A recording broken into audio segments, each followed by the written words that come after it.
하나 주고 하나 받았어요.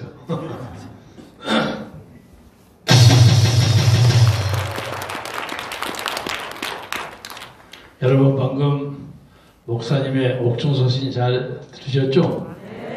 그 말씀 안에 제가 드릴 말씀이 다 있습니다. 어제 제가 목사님을 변호하는 변호사로부터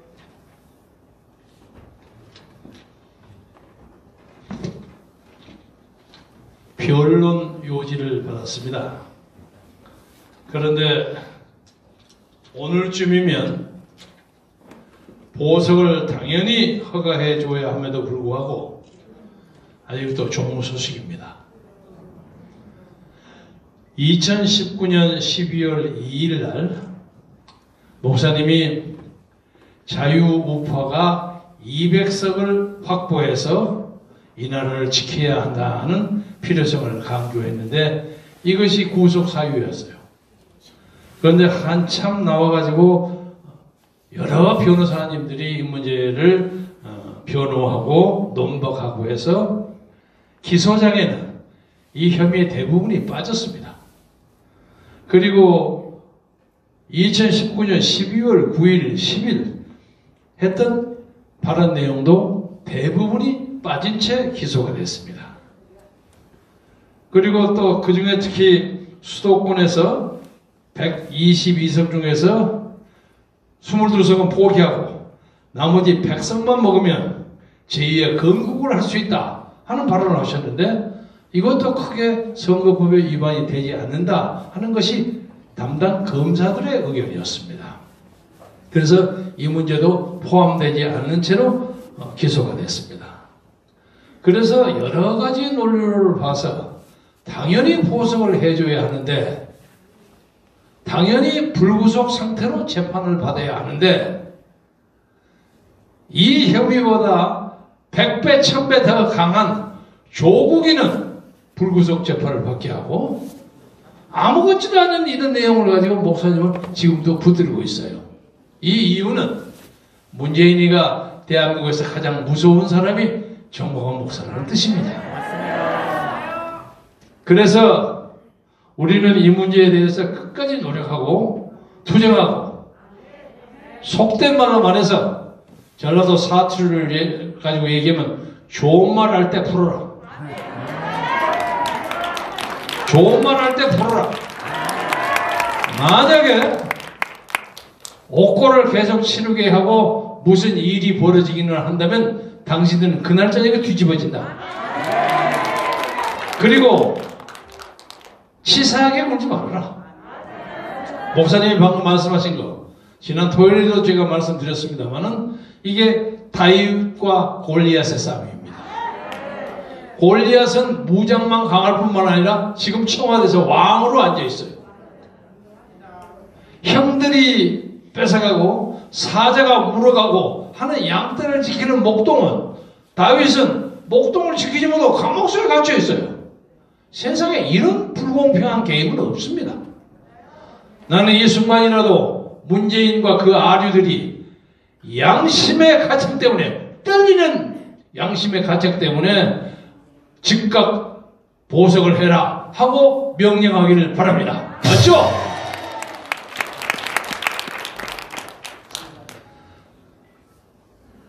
우리나라에 주사파를 잡아야 한다 하는 얘기를 많이 하는데 주사파가 어떻게 나왔습니까? 여기도 옛날 주사파 좀 근처에 왔다 갔다 하는 사람이 있습니다만은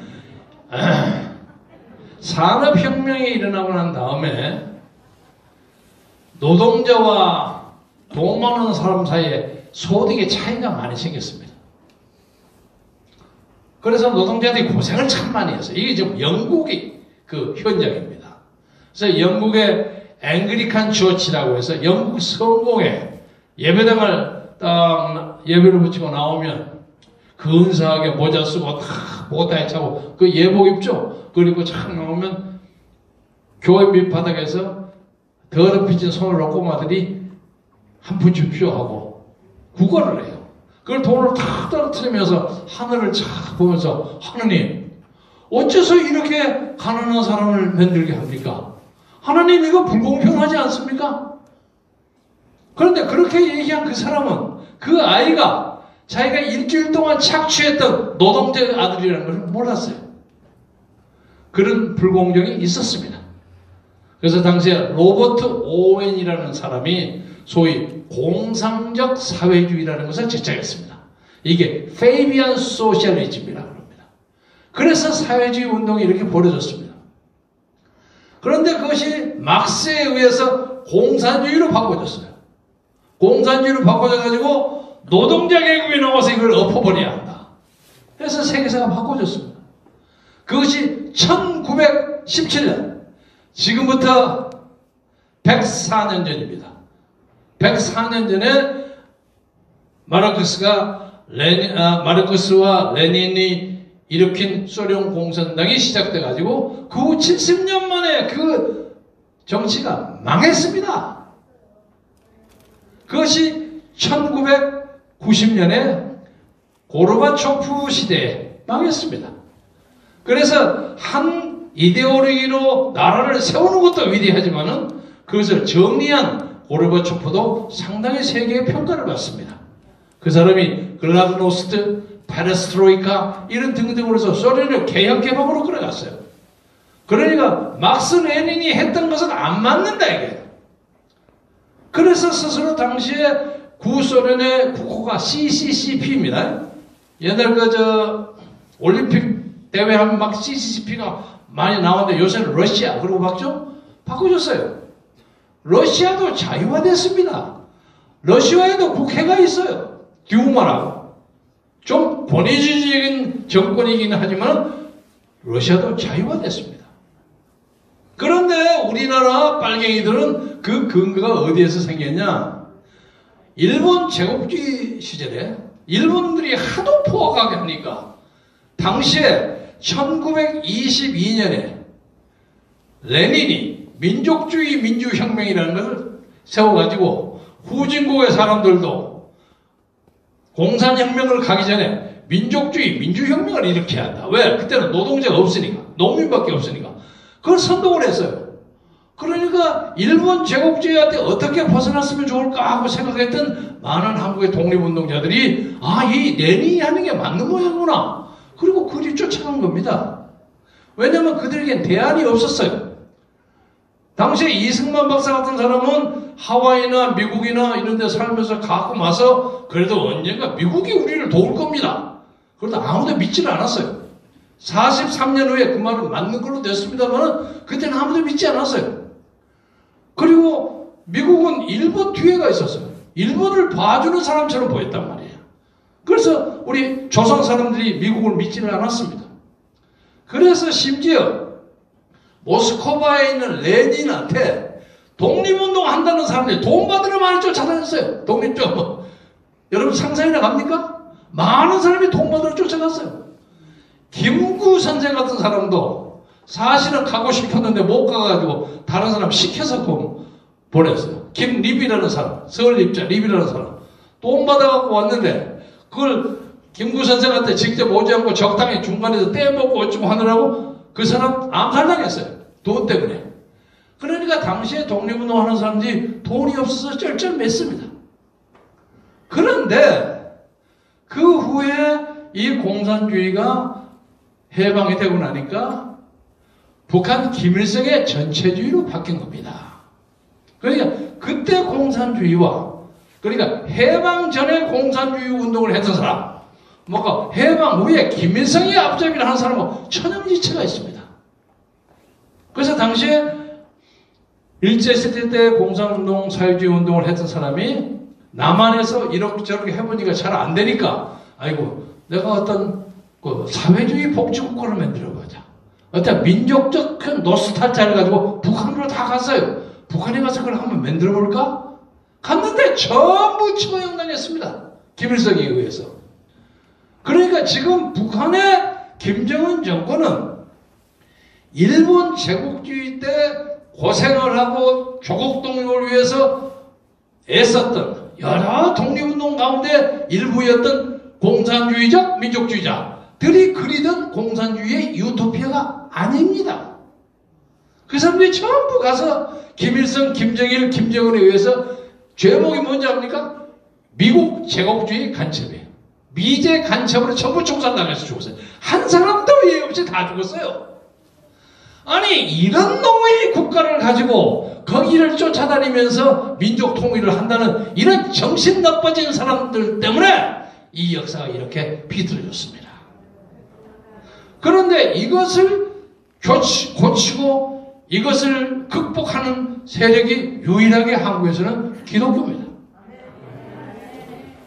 그런데 이 기독교가 너무 근본주의적인 사상에 빠져가지고 그냥 찬송 부르고 헌금 내고 그리고 열심히 기도하고 하면 천당 간다. 밖에서는 수많은 부정부패가 벌어지고 인민이 탄압당하고 부정이 횡행하고 인민이란 단어는 나는 좋은 뜻에서 쓴 겁니다. 북한의 인민이 아닙니다. 민중이 국민에 탄압당하고 억울하게 당하고 성폭행되고 온갖 짓을 당하는데 그냥 하늘 나라만 부르는 거예요. 이것은 나는 진정한 기독교의 자세가 아니라고 생각합니다. 이번에 말을 끔찍 뛰어서 이번에 우리가 기독자유당하고 자유통일당 세력이 합해서 기독자유통일당을 만들었습니다. 그러니까 그런 이제 세속적인 사람들이 전혀 끼지 않은 기독자유당이라고 한다면 그냥 예수 믿는 사람들만 열심히 오는 것이 옳죠.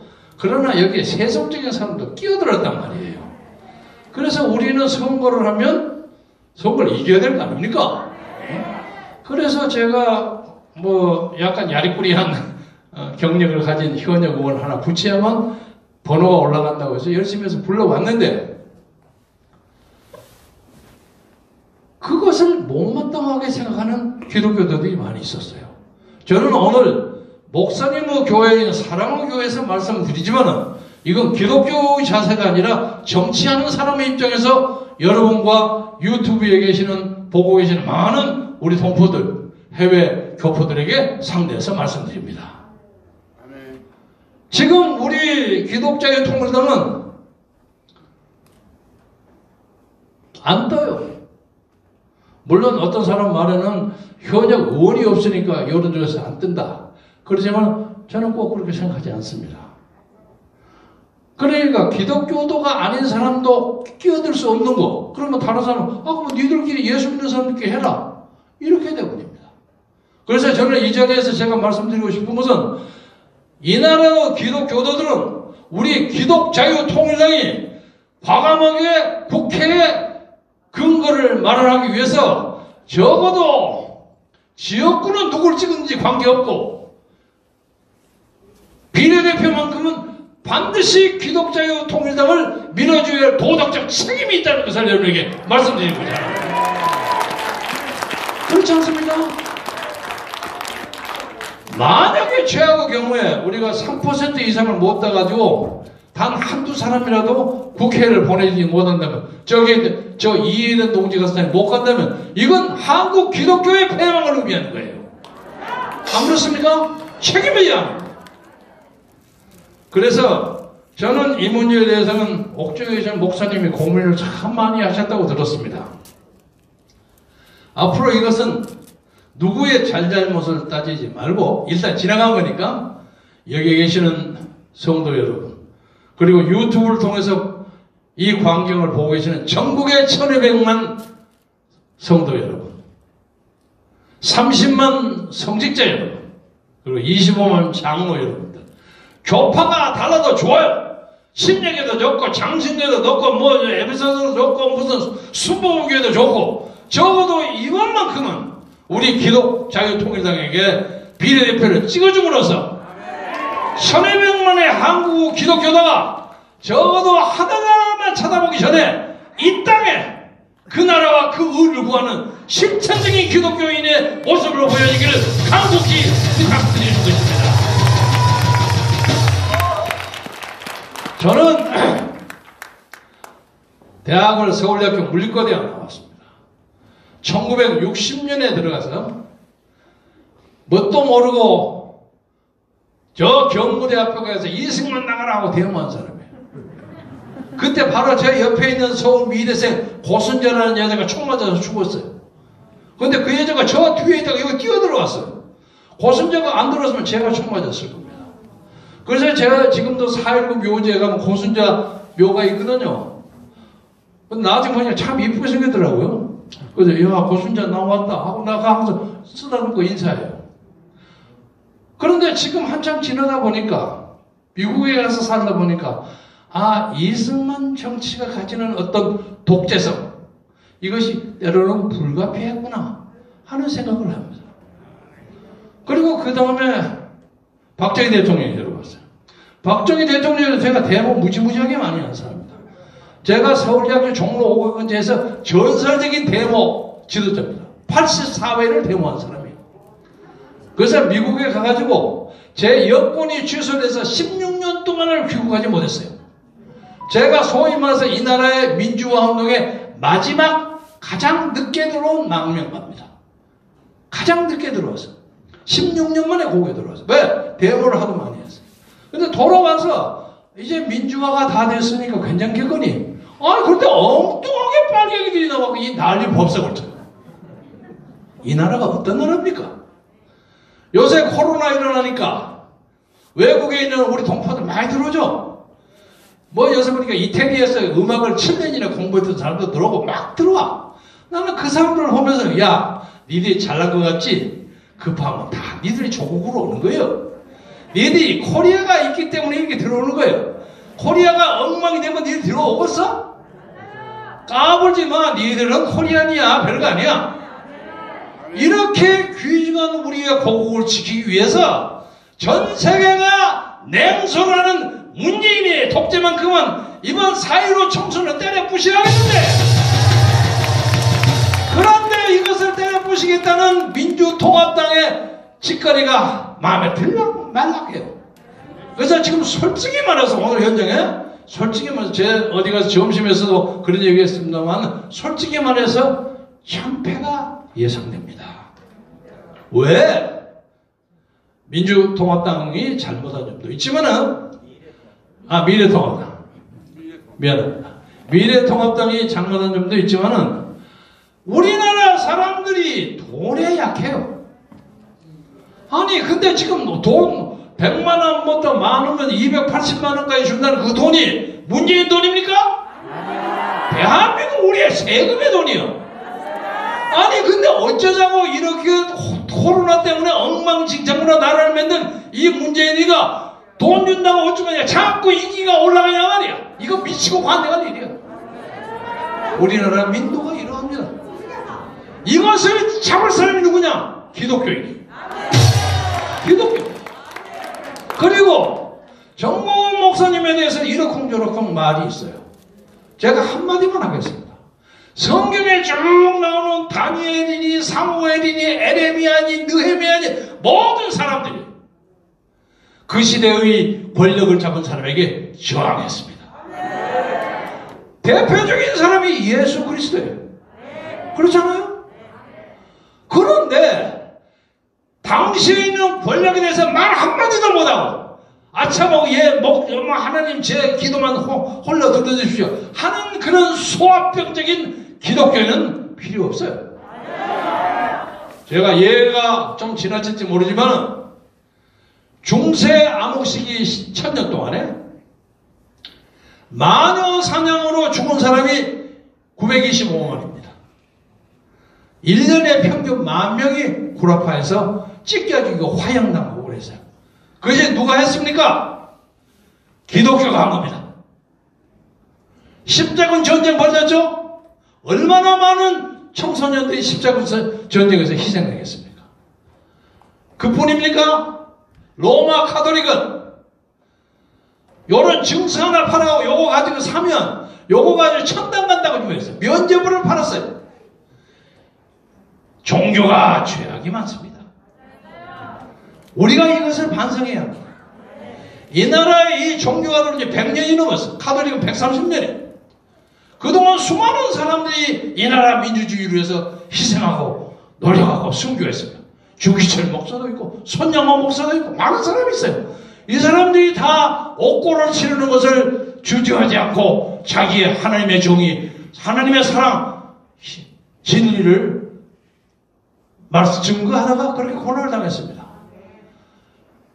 이 나라에서 순교는 강력한 골리앗과 같은 강력한 권력을 가진 사람에게 사람이 순교자의 모습입니다. 맞죠? 누가 미친 자에게 운전대를 가질 수 없다, 맡길 수 없다는 DHT 본해포 얘기를 감히 저렇게 하면서 광화문 만에서 문재인을 끌어내자 하고 주장하는 사람을 대한민국 역사에 감히 누가 있었습니까? 이런 선지자를 모르고 그 사람 말을 함부로 한다, 어쩐다 화 있을진저 그러면 안 됩니다. 그러면 안 됩니다. 제가 말씀할 건 많지만 이제 좀 줄입니다. 마지막으로 말씀드리고 싶은 것은 이번 4월 15일이 우리 민족이 갱생하느냐, 사회주의, 저 말도 아니한 공산주의라는 엉터리 중세기적 전제정치, 김정은의 다리 밑으로 들어가느냐를 판단하는 가장 중요한 결정적인 변곡점입니다. 이것을 극복하는 것은 민주통합, 미래통합당도 아니고, 그 당이 하도 애매해서 말이 왔다 갔다 해요. 요새도 엊그제 누구 와서 그 자기 좀 도와달라고 마이크 잡아달라고 그래서 한 번 잡으면 얼마 줄래? 내가 이랬어요. 도대체 마음에 안 들어. 그러나 간에 어떻든 간에 지역구는 2번을 찍어야 됩니다. 네? 2번을 찍어야 합니다. 나는 이 자리를 통해서 조아무개가 우리 공화당인가를 만들어갖고 38개인가 지역구 만든 거요? 그거 취소하라 그러십시오. 자기 아마 비례대표 표 달라고 그러는 모양인데 그러면 안 됩니다. 우리 기독자의당에 호남에 5개, 다른 지역에 5개 했는데 나 고영일 대표하고 직접 만나본 적이 없고 저기 선대위원도 계시지만 이것은 경우에 따라서 미래통합당 정신 바짝 차려갖고 마지막에 무슨 후보 단일화나 등등을 통해서 협상을 하는 카드라고 저는 생각하고 막판에는 절대로 단 한 표도 야권의 표를 흩트리는 일은 하지 않을 거라고 생각하고 나중에 자세한 말씀은 우리 김문수 선대위원장이 또 얘기하실 겁니다. 이 나라의 야권 통합은 실패했습니다. 실패한 것은 그 1차적 책임이 황교안에게 있습니다. 그러나 황교안이 믿다고 해서 그 자리에 딴 놈 들어오면 되겠습니까? 그러나 우리 기독교도만큼은 황교안을 찍어도 좋아. 그러나 비례대표만큼은 우리를 찍어가지고 우리가 여기서 한 500만 표, 700만 표 해서 우리 비례대표가 1번부터 20번까지 쫙 돼버리는 그런 기적을 만들기 위해서 여러분이 노력해 주시기 바랍니다. 박근혜 발의하는 무슨 친박신당? 무슨 우리공화당? 그 당 엉터리예요. 미래한국당의 김종인 선대위원장 옆에서 열쇠 쫄랑쫄랑 따지면서 지가 선거 돕는다는 유아한 게 있죠. 나 그 사람 꼴 보기 싫어서 2번 찍기가 싫어. 그 사람이 탄핵의 장본인이야. 왜 지가 따라다니냐고. 엊그제 청와대 수사관에 김태우가 나와서 하는데 그 사람은 나 당신 필요 없어. 그러면 자기가 창피하고 자중자애해야지 지가 뭐 잘났다고 쫓아다닙니까? 그러나 그럼에도 불구하고 우리가 2번은 찍는 것이 이 나라 민주주의를 살리는 방법이라고 생각하고, 그렇죠? 마지막으로 강조할 것은 여기에 계시는 몇 분의 크리스찬들, 그리고 전국에 계시는 1200만 성도들, 925만의 유권자들, 우리 기독자회당에게 비례대표를 찍어줘서 역사에 깜짝 놀라는 기적을 만들어주기를 바라는 바입니다.